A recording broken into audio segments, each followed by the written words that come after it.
Chers amis, bonjour. Que Dieu vous bénisse. Je suis le pasteur Zéni. Normalement, ce n'est pas notre rendez-vous pour la prédication de la parole aujourd'hui, lundi. Mais je fais ce direct pour apporter un petit éclaircissement et aussi quelques encouragements à ceux qui persistent dans certaines voies. Avant de commencer, je vais prier le Seigneur pour qu'il nous aide. Père Saint, Dieu Tout-Puissant, Créateur de toutes choses, mon âme bénit ton Saint-Nom. Merci encore pour ce moment que tu me donnes pour partager cet enseignement avec chacune et chacun. Bénis ta parole, accorde-nous ta grâce au nom de Jésus. Amen. Que Dieu vous bénisse. Ce matin, j'ai eu un échange avec une chrétienne. Et c'est par rapport à cet échange que je vais apporter quelques éclaircissements. Afin que nous arrêtions un peu de patauger dans toutes sortes d'erreurs, de dérives, et de survoler comme ça la parole de Dieu pour dire ce qu'elle ne nous dit pas. Et c'est ce qui fait aujourd'hui vraiment beaucoup de soucis et qui peut même créer beaucoup de malentendus dans beaucoup de nos églises dites évangéliques. Car les églises évangéliques, croyez-moi, ça pousse aujourd'hui sur les arbres, comme des champignons. Mais seulement, il faut savoir aussi qui est à la tête de ces églises et qui est pasteur dans cette église et comment la parole de Dieu est aussi enseignée et quelle compréhension on a de ce qui est enseigné. Ce matin, j'ai eu un échange avec une chrétienne qui m'a envoyé des versets bibliques parce que pour elle, elle est convaincue que une femme peut prêcher. Donc, le premier passage qu'elle m'a envoyé, c'est dans Matthieu. Venez avec moi. Matthieu chapitre 28, à partir du verset... Matthieu chapitre 28, versets 5 à 10. Vous connaissez tous ce passage-là. Il est dit... C'est le passage dans lequel il est dit que le premier jour de la semaine, les femmes s'étaient rendues au tombeau. Et quand elles sont arrivées, la pierre a été roulée. J'ai un problème de connexion ce matin. La pierre a été roulée et les anges qui étaient assis sur les pierres leur ont dit mais l'ange prit la parole et dit aux femmes, pour vous, ne craignez pas, car je sais que vous cherchez Jésus qui a été crucifié. Il n'est point ici, il est ressuscité comme il l'avait dit. Venez, voyez le lieu où il était. Allez promptement dire à ses disciples qu'il est ressuscité des morts. Et voici, il les précède en Galilée. C'est là que vous le verrez. Voici, je vous l'ai dit. Ici, l'ange dit aux femmes d'aller dire aux disciples que Jésus les attend en Galilée. Elles n'étaient que des messagères, pas des prédicatrices. C'est diamétralement opposé à la prédication. Elles ont été chargées d'aller dire aux disciples que le Seigneur est ressuscité, comme il leur avait dit, et maintenant, il les précède en Galilée. Ok? Cela ne veut pas dire que ces femmes-là, c'est vrai que la chrétienne me disait qu'elles ont joué un rôle important. Oui, c'est un rôle important, mais ce n'est pas un rôle important de prédication, ni de pasteur. Non, non. Comprenons bien les choses. Elle m'envoie aussi un passage de l'évangile de Jean, chapitre 20. Je vous lis tout ça pour que vous puissiez suivre quand même aussi avec moi. Jean chapitre 20, versets 17 à 18. Il dit, Jésus lui dit, ne me touche pas, car je ne suis pas encore monté vers mon Père. Mais va trouver mes frères et dis-leur que je monte vers mon Père et votre Père, vers mon Dieu et votre Dieu. Oui, c'est un acte très important que Jésus dit, c'est un message très important que Jésus donne à cette femme pour aller annoncer à ses frères. Ok? À ses frères. Donc, cela ne fait pas d'elle une prédicatrice, ni un pasteur. Vous comprenez? C'est un acte important. Oui, les femmes, je le reconnais, les femmes ont été d'une importance capitale dans la vie de l'Église et même quand Jésus-Christ était encore sur la terre. C'était des femmes, comme dit la Bible, des femmes de distinction qui servaient le Seigneur. Ok? Et ensuite, Romains 16, 17. Romains 16, 17. Ça, c'est le passage que la chrétienne m'a envoyé. Hein? Romains 16, 17. 16, 17. Dit ceci. Romains 16, 7 plutôt. C'est pas 17. Romains chapitre 16, verset 7. Il dit, saluez Andronicus et Junias, mes parents et mes compagnons de captivité, qui jouissent d'une grande considération parmi les apôtres et qui même ont été en Christ avant moi. Paul salue ici ces personnes qu'il considère comme ses parents et il rend témoignage de ces personnes. Mais il ne dit pas que c'est des pasteurs, ni c'est des prédicateurs, ni c'est des pasteurs, ni des prédicatrices. Non. C'est parce que, pour Paul, ces femmes ont joué un grand rôle important. C'est comme de nos jours, dans beaucoup d'églises, où nous avons des sœurs de distinction qui sont là, qui mettent au service de l'église leur talent, qui aident les serviteurs, qui aident les chrétiens. C'est des sœurs qui ont de l'importance. Ça ne se nie pas. Ça ne se balaye pas du revers de la main. Ça, c'est tout à fait normal. C'est normal et nous louons. Moi, j'encourage toutes ces sœurs à œuvrer de la... Il y a des sœurs qui sont diaconesses. Diaconesses qui vont chez certaines sœurs pour prier, qui enseignent même des sœurs, qui enseignent dans les réunions des sœurs. Les femmes des pasteurs peuvent aussi le faire, mais elles ne peuvent pas enseigner au culte où il y a des hommes. On continue. Je vous lis les passages que la chrétienne m'a envoyés. Donc, Tite, chapitre 2, verset 3 à 5. Il y a des problèmes de connexion ce matin. Paul dit à Tite, dit que les femmes âgées doivent aussi avoir l'extérieur qui convient à la sainteté, n'être ni médisantes, ni adonnées au vin, qu'elles doivent donner de bonnes instructions. Donner de bonnes instructions à qui? Donc ces femmes, les femmes âgées, pas les femmes prédicatrices, pas les femmes pasteurs, mais les femmes âgées doivent donner l'exemple aux jeunes femmes, aux jeunes filles qui se préparent à entrer dans le mariage. Et aussi aux femmes qui sont déjà mariées, et elles doivent leur donner de bonnes instructions. Elles ne sont pas pasteurs, elles ne sont pas prédicatrices. Le passage qui, aujourd'hui, crée beaucoup de polémiques, ce que la chrétienne là m'a envoyé aussi. Okay? Galates chapitre 3, verset 28.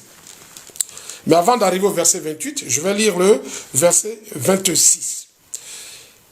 Paul dit aux Galates, « Car vous êtes tous fils de Dieu par la foi en Jésus-Christ. » Retenez ça, bien-aimés. « Car vous êtes tous fils de Dieu par la foi en Jésus. » Verset 27. « Vous tous, j'insiste là-dessus, vous tous qui avez été baptisés en Christ, vous avez revêtu Christ. » Tous, sans exception. Maintenant, pardon, il dit, il n'y a ni juif,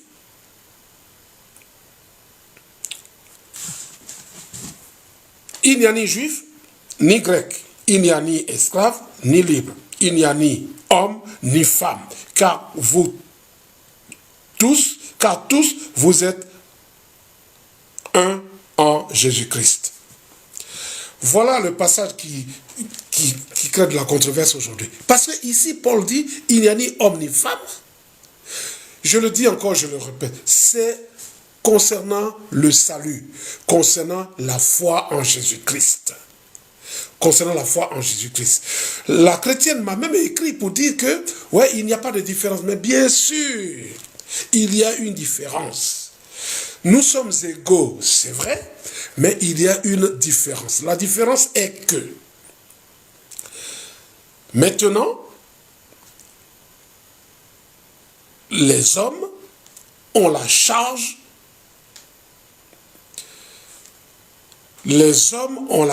pastorale. Les femmes, non. Ok? Quand il est dit ici, il n'y a ni homme ni femme, ça veut dire que, concernant le salut, il n'y a ni homme ni femme. Nous avons tous reçu le salut. Jésus-Christ est mort pour tous. Les 120 dans la chambre haute, parmi eux, il y avait aussi des femmes. Mais tous ont reçu le Saint-Esprit sans distinction. Mais tous ne sont pas appelés au ministère. Et ce sont les hommes qui ont été choisis pour le ministère de prédication, de prophète, de docteur, d'apôtre. Ce sont des hommes. La preuve, c'est que quand Judas est mort,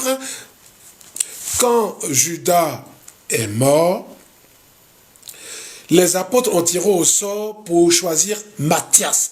Ils n'ont pas tiré au sort pour choisir, même avec tout le respect qu'on lui doit, ils n'ont pas tiré au sort pour choisir Marie, mère de Jésus. Ils n'ont pas tiré au sort pour choisir Marie de Magdala. Ils n'ont pas tiré au sort pour choisir une femme, parce que cette fonction-là est pour les hommes. Il n'y a ni homme ni femme, ça veut dire que dans la foi, dans le salut, il n'y a ni homme ni femme. Il n'y a ni juif ni grec, il n'y a ni esclave ni libre. Nous sommes tous fils de Dieu par la foi en Jésus. Voilà ce que ces versets veulent dire. Ok? Souvent, on parle de Déborah. Dans l'Ancien Testament, et aussi dans le Nouveau Testament, il y a des formes de distinction. Il y a des femmes qui ont eu, comment dirais-je, un appel précis, dans le sens où, Anne dans le temple, prophétesse, ok, après ça s'arrête là, elle prophétise dans le temple, et puis c'est bon. Déborah était prophétesse, mais aussi juge. Donc en tant que juge, elle exerçait une fonction administrative. Comme de nos jours aujourd'hui, les femmes, il y a des pays où les femmes sont présidentes de la République. Il y a des pays, dans presque tous les pays, les femmes sont juges. Des femmes sont sénatrices. C'est des fonctions administratives. Mais Déborah n'allait pas prophétiser dans le temple. Même pour juger les affaires, elle le faisait sous un palmier. La preuve, c'est que quand le peuple d'Israël devait aller en guerre, je n'ai pas trop la mémoire de nom, mais l'Israélite qui était venu la voir pour dire viens avec nous, elle a dit mais il faut que toi tu viennes pour ne pas que la victoire me soit attribuée. Donc Déborah même, elle a compris cela. Donc frères et sœurs, arrêtons de nous égarer. Dans toutes les églises où il y a des femmes qui prêchent, il y a toujours un raisonnement de ce genre. Les femmes peuvent... Non, les femmes ne peuvent pas, elles ne doivent pas, elles ne sont pas appelées à cela. Maintenant, voyons tranquillement ce texte aussi qui a mis le feu aux poudres. 1 Timothée chapitre 2, verset 9. Paul dit, « Je veux aussi que les femmes vêtues d'une manière décente avec pudeur et modestie ne se parent ni de tresses, ni d'or, ni de perles, ni d'habits somptueux. Pour ne pas être bling, bling, bling, bling. Ok? Alors, mais qu'elles se parent de bonnes œuvres, comme il convient à des femmes qui font profession de servir Dieu. De servir Dieu. Ça veut dire, dans l'église, louer le Seigneur, être diaconesse, ça existe. Les femmes peuvent être des diaconesses dans l'église, mais pas prédicatrices ni pasteurs. C'est pas ce que Paul veut dire ici. Entendons-nous bien. Les femmes peuvent enseigner dans une réunion de femmes, les femmes de pasteurs peuvent enseigner dans une réunion de femmes, mais elles ne peuvent... D'ailleurs, j'y viens. Alors, que nous dit les Écritures? Okay? Alors, il dit, verset 12, « Je ne permets pas à la femme d'enseigner, ni de prendre de l'autorité sur l'homme, mais elle doit demeurer en silence. » Frères et sœurs, c'est écrit. Pourquoi nous sommes des chrétiens, nous sommes des pasteurs, nous sommes un peuple de Dieu, et nous ne mettons pas en pratique ce que la parole de Dieu nous dit? Aujourd'hui, quand on soulève cette question, ceux dans l'église desquels les femmes sont des prédicatrices, ils vont monter au créneau pour dire on n'est pas différent.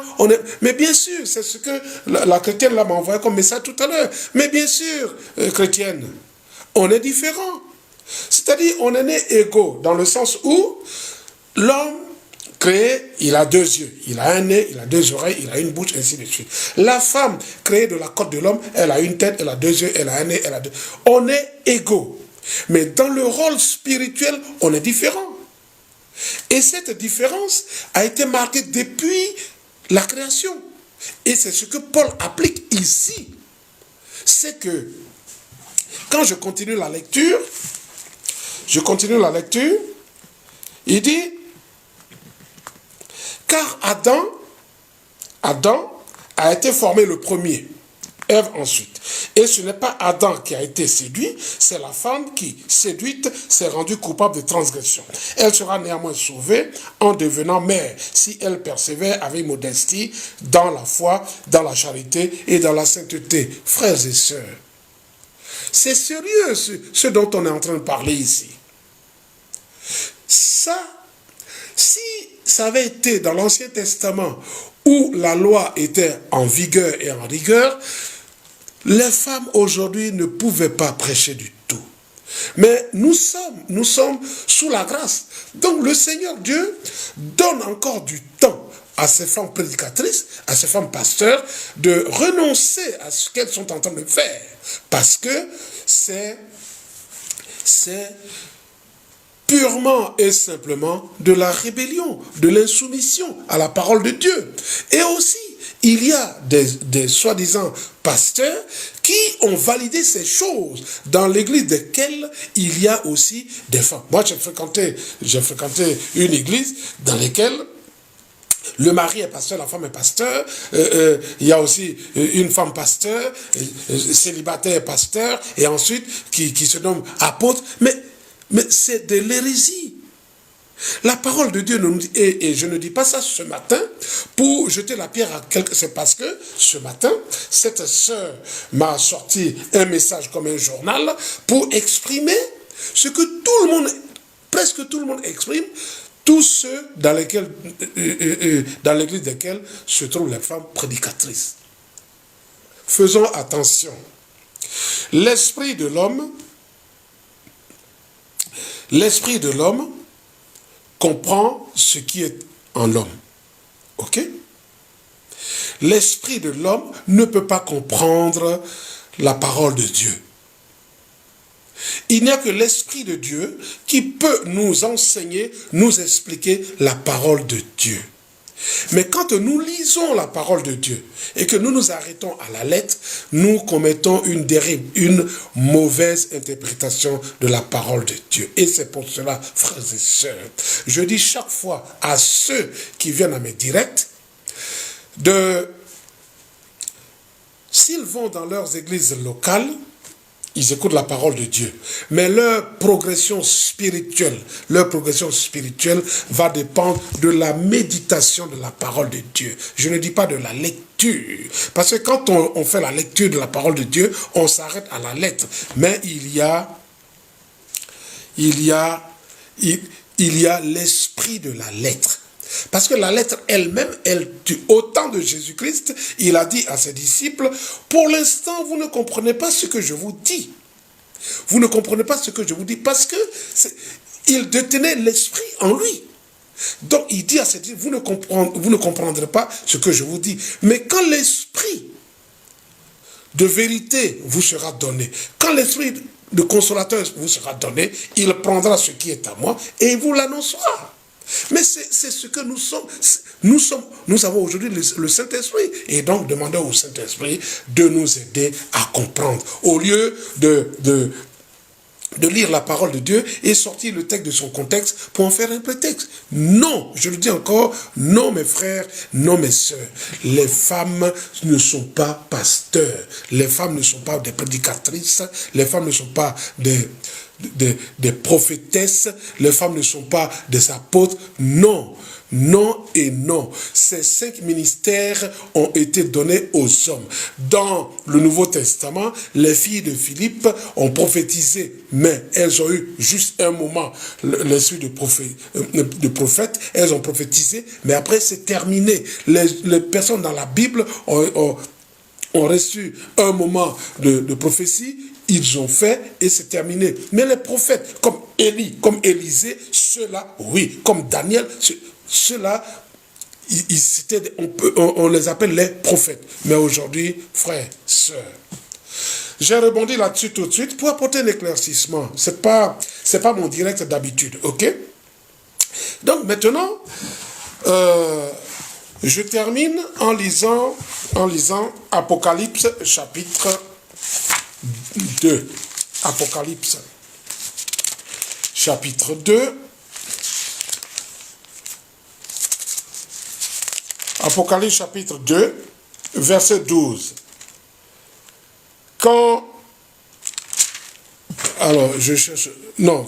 Apocalypse chapitre 2, verset 20, plutôt. Verset 20.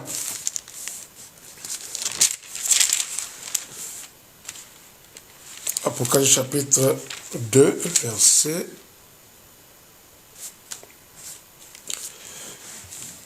20. Ici, le Seigneur lui-même s'adresse à l'une des églises. Il ne s'adresse pas aux inconvertis, il s'adresse à l'une des églises. Donc l'église de Thyatire. Et verset 19, il dit, « Je connais tes œuvres, ton amour, ta foi, ta fidélité, ton fidèle service, ta constance et tes dernières œuvres plus nombreuses que les premières. » Ça veut dire qu'il y a, comme cette église de Thyatire, il y a beaucoup d'églises comme ça, qui sont bouillantes, zélées pour le Seigneur. Il dit, il connaît ces œuvres-là. Il n'y a pas de souci. Okay?